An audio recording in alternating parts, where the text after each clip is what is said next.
What is up, Scream Team? Zach Cherry here, and a few months back I recorded a video where I made my Scream 6 predictions. I think it was so far back that none of the new characters had even been listed with their proper names yet. So today I'm going to react to those predictions to see how accurate I was in guessing who was going to die, survive, and ultimately be the killers. If you're new to the channel, make sure to subscribe, toss this video a thumbs up, and let me know in the comments down below how close you came to predicting the final outcome of Scream 6. Let's get into it. So first we have Sam, and I'm pretty confident that she's going to survive. I feel like, you know, as much as she probably wasn't as well received in Scream 5, which I feel are very unfair criticisms, she's pretty much going to be the new main character moving forward. So if they are doing a trilogy, just get used to her. I mean, there is a chance, I will say, it's in the back of my mind where I feel like she could get killed off just for kind of the shock factor of it all, but I think that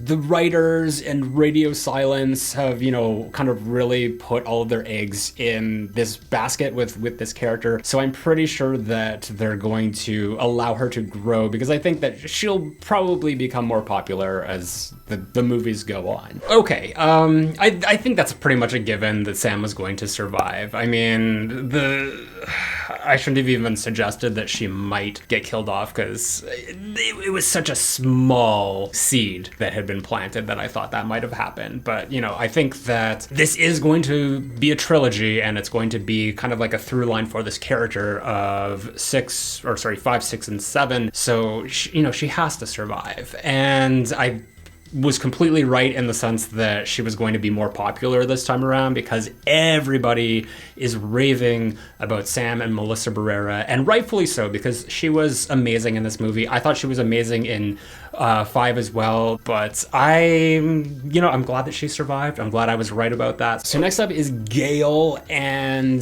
this is what I think is going to happen with Gale in Scream 6. I think she's going to have a very similar storyline to Scream 4, where we will see her as more of like a secondary lead, where she'll have her own little side story of trying to investigate the murders and all that. Hopefully, unlike Scream 4, because that storyline kind of just ended halfway through, that this will at least have a little bit more momentum to carry it through to the finale. I do think that Gale is going to find herself in peril again, specifically kind of like how Scream 2 did it. I know that there's a lot of allusions that were referred to just in terms of like chase scenes, and like the Gale one in Scream 2 specifically. So I feel that she is going to survive, but it's not going to be an easy ride for her. I don't think that we'll have a fake out death for Gale in particular, but I can't see them killing off Gale after they already did that with Dewey. Like, that was such a traumatic thing for so many people, and just to kind of then leave Sydney as the only original survivor, and not knowing if Neve Campbell will ever return to the franchise, they're probably gonna want to keep Gale alive. All right, I'm obviously going to classify this as another point for me. I was ironically incorrect in what I said of just how I thought that, unlike Scream 4, this would be a storyline that would, go through until the finale, because obviously even worse than it did in Scream 4, because at least she got the scene at the end there. Here, she's basically relegated to just the second act of the movie, and then we don't see or hear from her again, other than that she has a weak pulse and she's being moved. But I was incorrect in my prediction of saying that she would be kind of a secondary lead here, and that was probably wishful thinking on my part, because she wasn't driving any storyline here. She obviously was doing her investigation, but we didn't get to see it. We just got to hear her come on board and tell them about it. So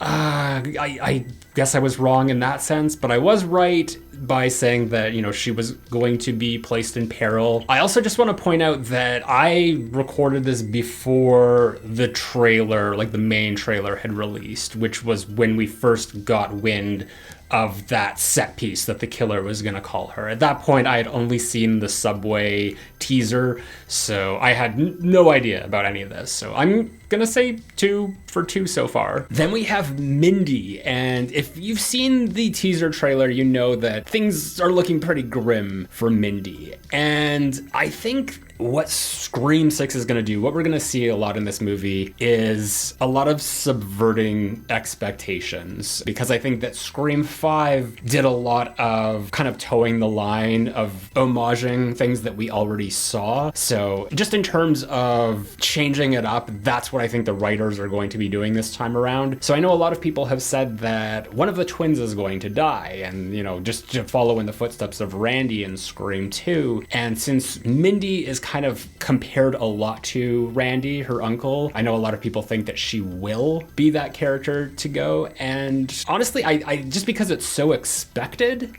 I can't see it happening. I think that Mindy is going to be a fake out death survivor, though. I think that they're going to make us believe that she died, and then she'll show up at the end. I think that, like, really, Mindy follows more in the footsteps of Dewey, whereas, you know, in the first movie, we saw her getting wheeled out on the stretcher. So I think that that's going to be kind of the thing in Scream 6, is she'll be wheeled out on the stretcher. And probably, and this will bring me into the next one, Chad will be there to, you know, be like, oh my God, you're alive. So because of that, I will say that Chad is going to survive as well. I don't think that either of the twins are going to die, because it's so predictable. You know, it's just like people would just assume that one of them has to die. But I think they're going to get a lot more development this time around, and they're going to kind of make up the new trio, if there's a trio moving forward. Okay, setting aside the little nuances I made of my system here of just like the fake out death survivor, I'm pretty much correct for both of those. The only difference is that I would have swapped the two, or like that's kind of what happened in the movie, because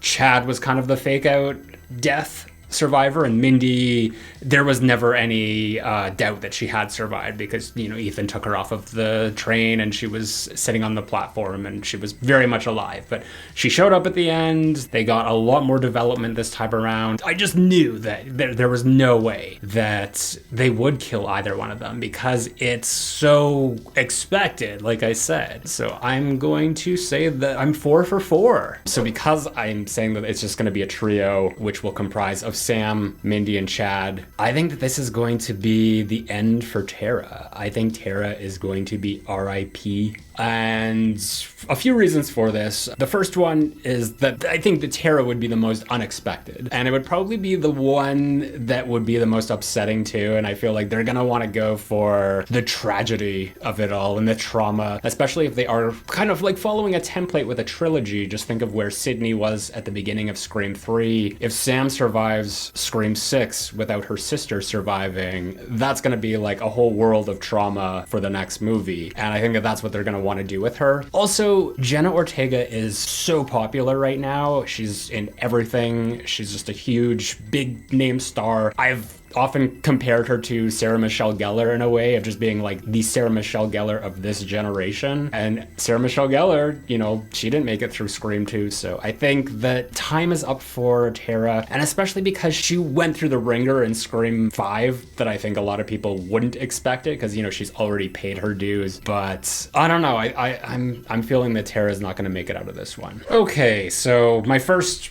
mistake, which I will own. The funny thing is, though, that so many people challenged me on this, and they were just kind of like, Sarah Michelle Gellar was not as big a star as Jenna Ortega. And I just have to, you know, kind of step in here and say, you know, you weren't around at that time if you're saying that, because Sarah Michelle Gellar was the it girl in 1997. So, you know, you really, nobody's really safe in these movies, or at least like in the old Scream movies, because I could not have predicted the plot armor that was going to be protecting all of these characters this time around. And I was sure that if it was going to be someone, it was going to be Tara, and obviously I was wrong. But, yeah, I mean, at least I didn't predict her as being one of the killers like so many people did, just based off of that still shot from the trailer where, you know, she had this supposedly evil smirk. It's like, great, you're gonna accuse me of being a killer because I have resting bitch face. So that puts me at 4 for 5 right now. Now I'm gonna give you one of the killers, one of the people who I think are the killers. And this is a character named Carly, played by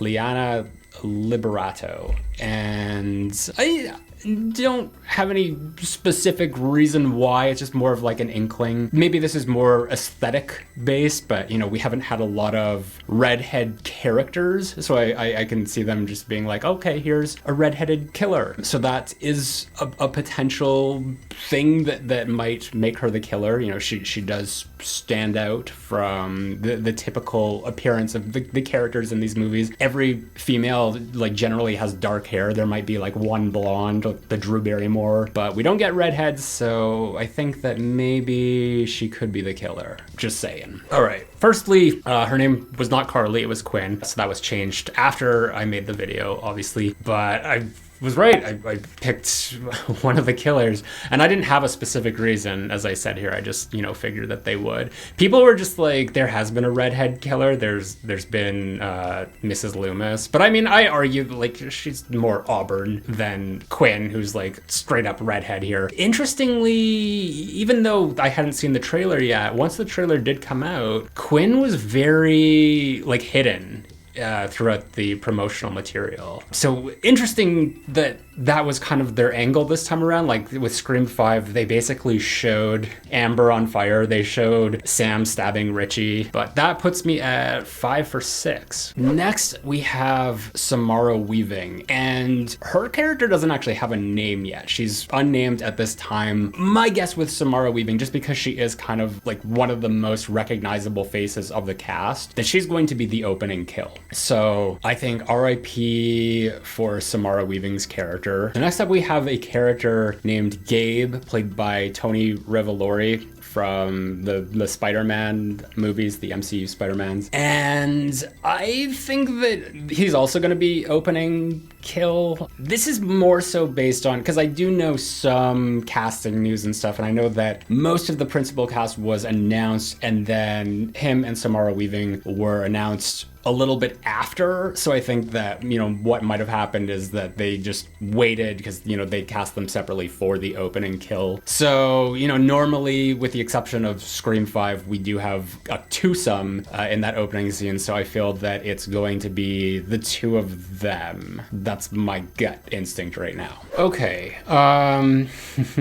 Like I said, I was spoiled by the cast announcement, just the fact that they were announced a few weeks after everybody else, so I kind of put it together in my head that their material was going to be shot separately, which meant that they were most likely the opening scene kill. Just in terms of like how I would score this, because here's the thing. Some people consider Jason, which is his name, by the way, Laura and Jason, it wasn't Gabe or whatever they said here. Some people consider him to be like a full-fledged killer, as well as Greg, the other guy whose head or body is inside the fridge. Other people, like myself included, just consider them to be victims, like not proper Ghostface killers. I think for the sake of, just tallying up my points, I'll give myself half for Jason being an RIP, because, if I had put him in the killer category, like there is no, like, if I made a separate category of just like opening scene killer, but we couldn't have predicted that. So in that case, I probably would have given myself 5 extra points. But as it is now, I'll give myself a point for Samara Weaving,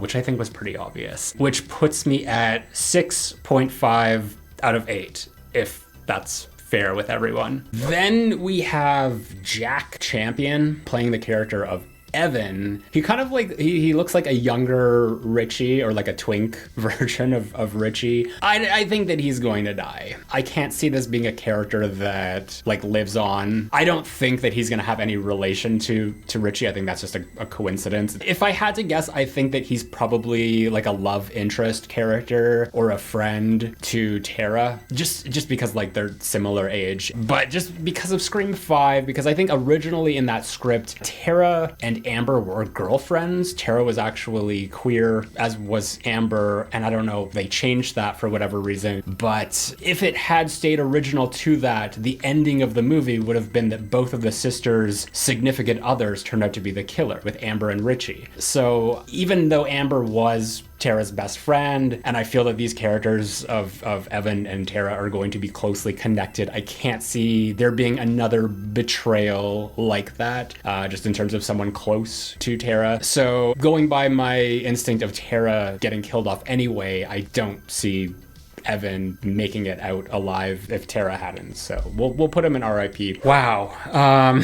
It's like, trust your instincts, man. First of all, obviously not Evan, it was Ethan. But I don't know, like, I can't give myself even like half a point for that, because that was literally me seeing the clues right there of Twink Richie, sweet little Ethan. He was Richie's younger brother, and I called it and said there's no possible way. So I'm afraid I can't in good conscience give myself the point for that. So we are at 6.5 out of 9. And on that same note, the character who's next, whose name is David, played by Josh Segarra, I'm also going to put him in RIP, because I'm getting kind of a sense that he's being set up as the love interest for Sam. So I do get shades of like Billy from Scream 1 to Derek to Scream 2, of just Sam not being able to trust her new boyfriend. So I think that he's going to be a major red herring in that regard. It just seems like one of those things that would be too obvious. Like, why would they do like 2 boyfriends in a row for Sam? With this movie, they're gonna want to have a fresh take on the killers, so I can't see them doing the same thing that they did in 5, of just kind of like, oh great, I fell in love with another psychopath. Like, it doesn't make sense to me. So he's probably going to be Sam's boyfriend or love interest or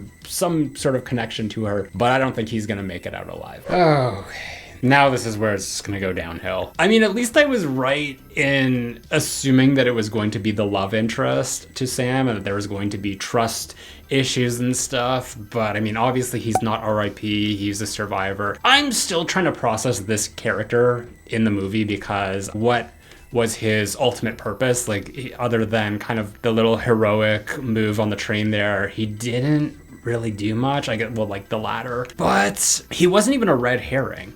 I'd actually argue that there are no red herrings in this movie. I've said in my plot breakdown, there really wasn't. So yeah, it's another wrong prediction. That puts me at 6.5 out of 10. And then the next character, who I also think is the killer, her name is Allison, and this is played by an actress named Devin Nakota, I believe. Yes. So I'm going to say that she's one of the killers, and I feel that what they're going to do this time around is, have the 2 female killers, because we haven't seen that yet. So I think they're going to switch it up in that regard, and with these characters, like, I don't know who they're going to be, like who they're going to be in the script. If I had to guess, or what I think might be interesting, is that they're going to be like the new Lois and Murphy. I don't know that they're specifically going to be sorority sisters, but I think that they're going to be just like ditzy friends of the core group. I don't even know how close of friends they'll be. They're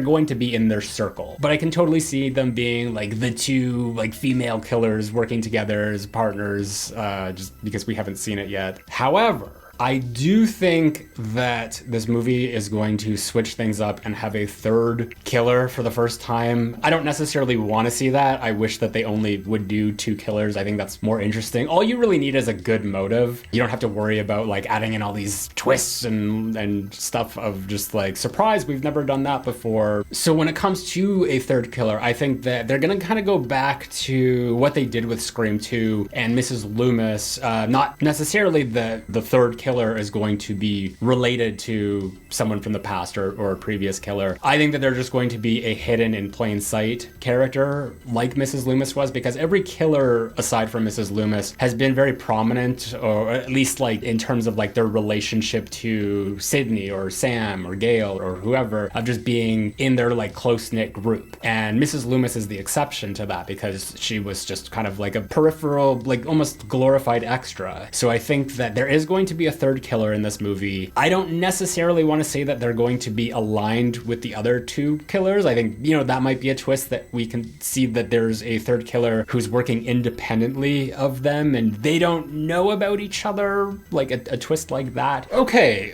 a lot to go over with that one. First off, her name wasn't Allison, it was Anika. But yes, absolutely wrong there. She was not the killer. She was R.I.P. It's almost like I kind of overestimated the writers of this movie to think that they wouldn't do the obvious route of making the killer or killers a relative of the past killer, and that's exactly what they did here. Again, trust your instincts, Zach. But the 3 killer thing, I totally called that, which I don't think is like a huge thing to brag about. It seemed like it was high time that they were going to do it. But I did mention that there might be killers like not associated with each other, working independently of one another that they don't know about. And that is kind of what they did with Jason and Greg. So I'm not going to give myself a point for that, but I just wanted to point out that I predicted that. So as of right now, I'm still at 6.5 out of 11. So still not looking great. This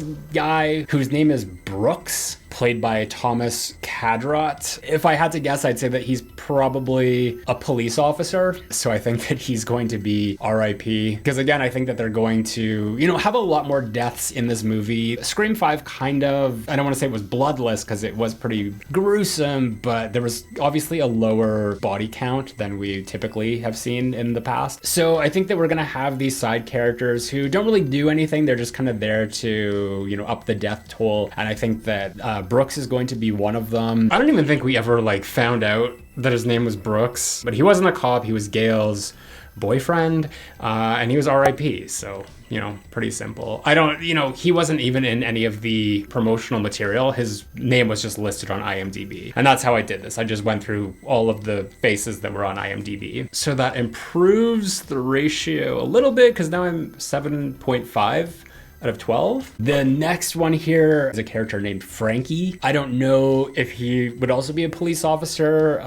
Maybe he's like a Vince type character, but I feel that he will also be a RIP just because, we have to have more deaths in the movie. I don't even know if I would classify this guy as even belonging on this because, obviously, if he had to go in a category, it would be survivor, but I wouldn't call him a survivor. He was a very unimportant character that appeared in a section of the movie that had nothing to do with any of the killings or ghost face stuff. So I'm just gonna ignore that prediction entirely.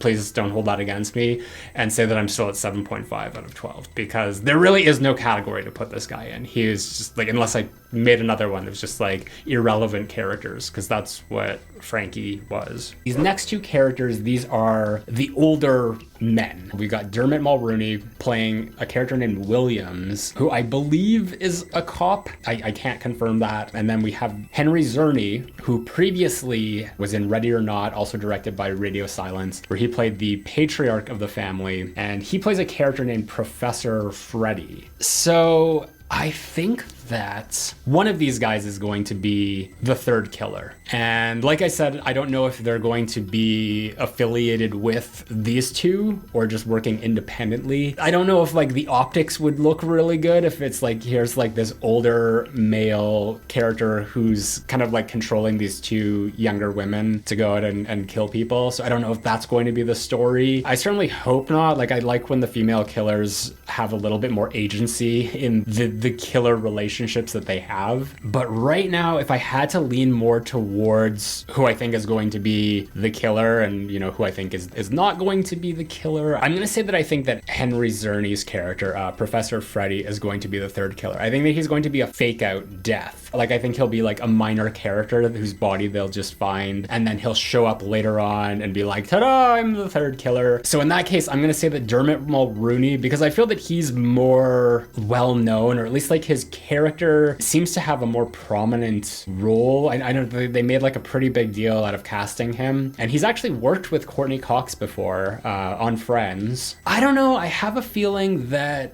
he could survive. He might die. I'm going to say that he survives because I feel that every Scream movie, I think for the most part, has had one new character survive. So I feel that we have to have another survivor who's not a legacy character or returning character. So I think that that's going to be Williams. Okay.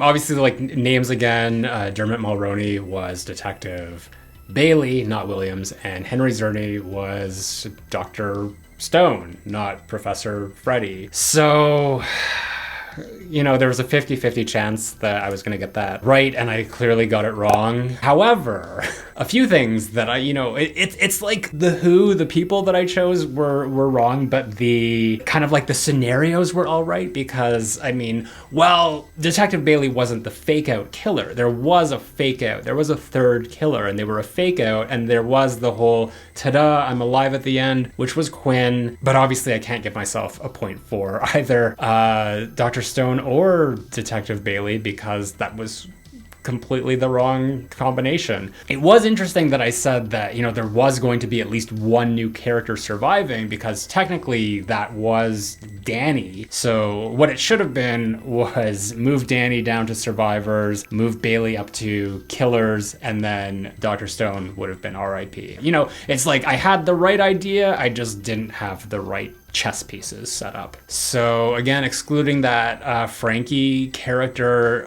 that's now 7.5 out of 14. Ugh. So now we finally come to Kirby, and this is the biggest question mark I have. Like, I have no idea what Kirby is doing in this movie. Kirby being in Scream 6 just feels like an embarrassment of riches, really, because I know she's a hugely popular character. Everyone wanted to see her come back. Like, I would like to see her come back, but I just don't know, is it necessary? Like, does it work within the context of whatever story they're telling here? Because as far as I know, this was the role that was initially written for Neve Campbell to come back as Sydney, and because she turned it down, they just changed it in the script to be Kirby coming back. And they'd already, in Scream 5, retconned her character to still be alive, as we see in the little Easter egg on the computer, but I just don't know what she could possibly do in this movie. I don't think that she'll be the killer. I don't think that any returning character would ever be the killer. I mean, if it happens, it has to be done really well, and that character would have to come back and be like completely different from whatever their characterization was the last time we saw them. So maybe that could be a thing, because like we haven't seen Kirby for so long. I just don't, like, what would her motive be? Why would she come back and be a killer? Don't say revenge. That's the stupidest thing. I hate when people say that, because who is she getting revenge on? All the people who harmed her are dead. I don't think that she would die either, because that just feels so mean-spirited to just be like, oh, Kirby died in Scream 4, and then we spent 11 years assuming she was dead, only to be like, oh, she's still alive, and then come back and be like, but now we're gonna kill her again. You know, like, that doesn't make any sense to me. So I think she's going to survive. I don't know, like, maybe they'll like make her a red herring. There might be some sketchy things going on with her, because like her appearance in this just does feel very mysterious, but again, like, her whole presence in this movie just feels like fan service to me. So I don't think that it really has any rhyme or reason for being here, other than to just be like, look, we got Kirby back as well. Okay,